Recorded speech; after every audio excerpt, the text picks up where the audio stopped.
So আসসালামু আলাইকুম guys, কি অবস্থা সবার, কেমন আছেন? আশা করি সবাই অনেক ভালো আছেন। সো আপনাদের মাঝে আরেকটা কিন্তু ছোট্ট ভিডিও নিয়ে চলে আসলাম। আর সামনে যেগুলো মানে চারা দিতেছেন, এটা কিন্তু আমাদের মরিচের চারা।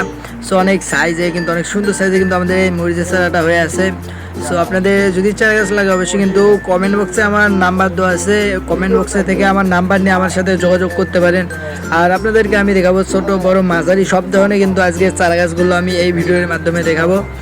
সো চাই আপনারা ভিডিওটা প্রথম থেকে একদম শেষ পর্যন্ত দেখেন। এটা কিন্তু আমাদের ছোট সাইজের চারা গাছ, আর এর থেকে কিন্তু আর একটু বড় সাইজের চারা গাছ আমি দেখা দিচ্ছি এই সামনে। এটা কিন্তু ওর চেয়ে একটু বড় সাইজের চারা গাছ। আর আপনি কোন জেলা থেকে ভিডিওটা দেখতেছেন অবশ্যই কিন্তু কমেন্ট করে জানিয়ে দেবেন।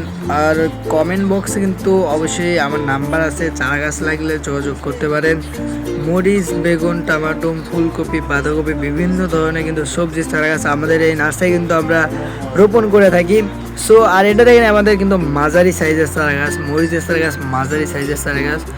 এটা মূলত আমরা এখন তুলবো আপনার 4 দিন পরে, কিন্তু আমরা এটা কিন্তু তুলে কিন্তু জমিতে রোপণ করা যাবে।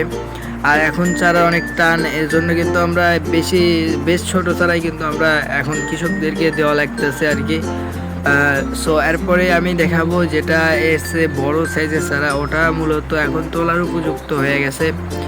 সো আপনারা যদি চারা নিতে চান অবশ্যই কিন্তু কমেন্ট করবেন।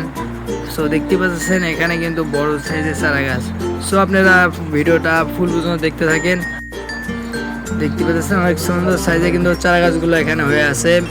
আর এখানে আরও অনেক অনেক না কিন্তু নার্সারি আছে। সো সবগুলো নার্সারি কিন্তু আমি এক ভিডিওর ভিতরে দেখাতে পারলাম না, এর জন্য আমি দুঃখিত। সব দেখতে পাচ্ছেন অনেক সুন্দর সাইজের চারা গাছ, আর এটা সবগুলো চারা গাছ কিন্তু আমরা লাইন বাই লাইন দিয়ে থাকি।